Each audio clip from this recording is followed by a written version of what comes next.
Hello, Internet. It's me, Rhiannon. I swear I don't live in my car. I just am in my car a lot because I commute and spend a lot of time in my car. So I don't technically live in here. Okay, so today we are going to talk about thoughts, as in your thoughts, my thoughts, those crazy little thoughts that run around in your mind all day long, like little hamster wheels that are just like rolling so far that you can't grab your hamster anymore. Not speaking from personal experience, kind of. But seriously, we are talking about how thoughts become things. And when I say that, you may be like, I've heard that before. Where have I heard that before? Yes, you have, because it's a very popular technique when you're talking about the law of attraction, gratitude, basically getting everything that you want out of your life. One of the main things that they teach you and talk about is how your thoughts become actual things. Now, that doesn't mean immediately that, you think, I want this brand new car and it appears just like that, or you think something scary where you're like, man, I could drive off the side of the road right now and it appears just like that. That does not mean that it means either of those things happen like that. It means that when you focus for a long time on a certain thought, that is the energy that you are creating. Your thoughts literally have the power to change how you're feeling, what you're doing in that current moment, your new decisions, your past decisions, everything. Unfortunately and fortunately, your thoughts have a lot of control over your mind, your actions, emotions, everything, and that's why you have to be very careful with them. Which ones you believe, which ones you kick out, which ones you take for serious, which ones you're like, I don't want to hear that shit, and which ones you actually want to become things, because thoughts will become things. Now remember, when I say that, there are thoughts that can be amazing to your life. There are thoughts that can be super positive. You can wake up every day and be like, damn, I am a beautiful, amazing, intelligent person. Wow, the world is so lucky to have me, and I am so grateful to be here to help out the world. And then there's the other side of thoughts, that you can think about something sad, or you can take something that somebody said to you 10 years ago or this weekend or whatever, and you can focus on that for literally days and not be able to let it go, because your thoughts are fully in control of those emotions. There's good thoughts and bad thoughts, just like any normal person has, but you have to be able to be stable enough and, I guess, trust yourself enough to know which of those thoughts are going to help you and which of those thoughts are going to hurt you. So when you are mentally sound, you are healthy in your mind, you know what's good, you know what's bad, you know what's going to tear you down. Sometimes you literally have to remove those thoughts from your head. In my mind, when I get that way, sometimes if somebody says something that really hurt me and I can't seem to stop thinking about it, for me, especially if I open up here, I guess, the things that hurt me are the things that I know are not true, but there's something that somebody else struggles with that really, really hurts me, because I really want to help people as much as I can.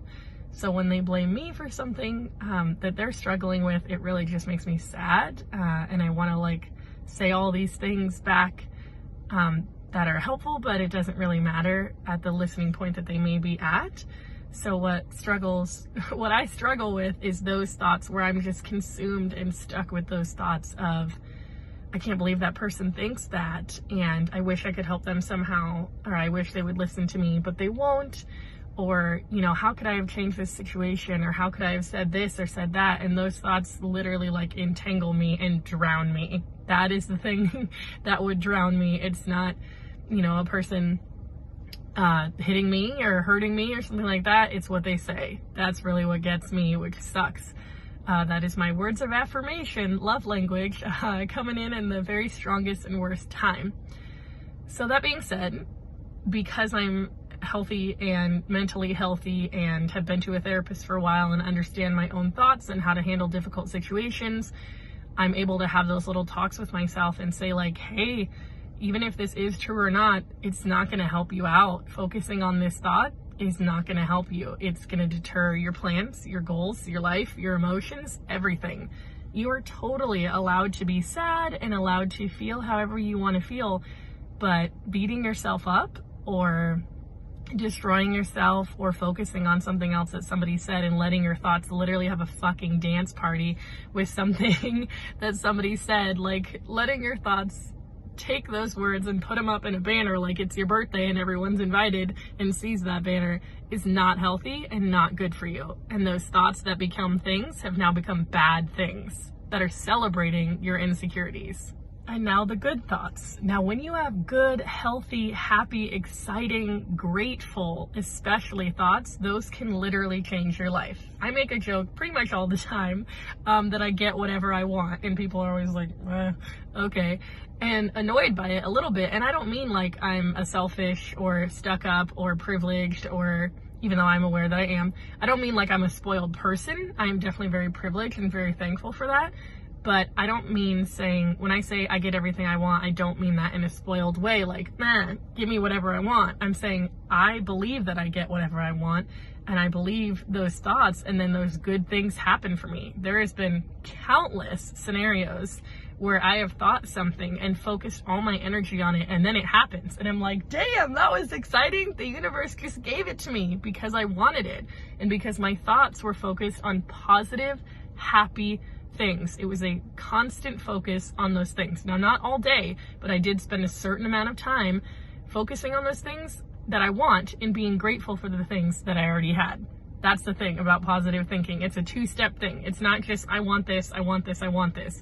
It's, man, I'm so grateful for that I have this, but I will be even more grateful when I have this and I know it's coming. So, my takeaways for you to control some of those thoughts, I guess it's not really about controlling the thoughts, it's about controlling how you react to those thoughts, because you can't really stop yourself from thinking something bad. Sometimes they sneak in there and you're like, oh God, who was that? Oh God, no.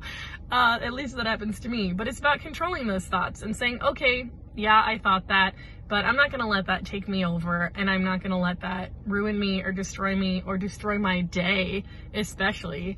And I'm going to get back to these good thoughts and continue to have an amazing life and get whatever I want. So some of my takeaways for controlling your thoughts and, making sure that the best possible thoughts is when you start to have a bad one, it depends on how bad it is, really. Like I've said, I'm not a therapist, I'm not a health professional or anything like that, but these are just things that work for me. So here are my tips. 1, when it comes to a bad thought, you can either allow yourself to have it and then move on from it, or you can stop yourself. And I know you're like, that's not advice, that's two different things, but it is, because if the thought is really bad, detrimental, like you're gonna harm someone else, you're gonna harm yourself, something like that, that is not a thought that you wanna have. That is not a thought that you wanna allow in there, and you should definitely do something to deal with that thought. But if it's a thought like you just had a breakup and you wanna think about how you miss that person snuggling with you or whatever, let that thought in for just a second. Feel that feeling because you need to. That's why that thought came up. You need to feel it, you need to think it, and then let it go, and don't let it keep happening. Allow yourself certain things, but stop other things from happening, and that also controls how much control you have over those thoughts. You literally have the power to make certain ones happen and certain ones not. Number 2, let all those little thoughts out. Your brain is only so big and can only handle so many hamsters in their wheels running around. You gotta let those thoughts out on a piece of paper, on an angry voicemail, in your pillow, to your dog, whatever it is, on Instagram, just like I do, whatever it is, you gotta let all those thoughts out, because I know sometimes if I don't let those thoughts out in my mind, then I go absolutely crazy. And then when I go talk to my therapist or go talk to someone else about it, I feel so much better. And I'm like, oh my God, this feels so much better just to release it and let it out. Even if you feel like you sound absolutely crazy nuts, at least you are getting it out there, and then at least you can recognize that that's how you sound. And sometimes you don't sound nuts at all. And then you're like, damn, I was right. Forget them. Or you realize that's how you felt about something, and you didn't realize that you felt that way until you let those thoughts out. Honestly, that happens quite a bit in therapy, and it's like being your own little therapist, allowing you to have those conversations with yourself. When you're driving in your car, no one can see you or hear you. I mean, they can see you, but they can't hear you, and who cares if they see you talking to yourself? Everybody does it, okay? So sit in your car and have that conversation. Let those thoughts out to whoever you want to say them to whatever you want to say. Have that conversation with them, because it's very important. The most important conversation you will ever have is with yourself, so why not have them all the time? And number 3, let those thoughts become good things. Start thinking about the things that you love about yourself, about your life, about your job, about your relationship, whatever it may be, but mostly focus on yourself. Do not let those thoughts take over with bad things, and do not let those thoughts become bad, negative things. Let those thoughts become amazing, grateful, fueled, exciting, life-changing things, because you really do have the power to change your life. I know I've said it a tons of times, even to myself, and it's time we start doing it, and the easiest place to start is with your thoughts. So thanks for watching. I hope this was a little bit helpful to somebody out there. I hope it kind of changes the conversation you have with yourself. You can always reach out to me on Instagram if you have any questions about anything I talk about, but please keep watching, like, comment, and subscribe for more videos. Thanks, guys.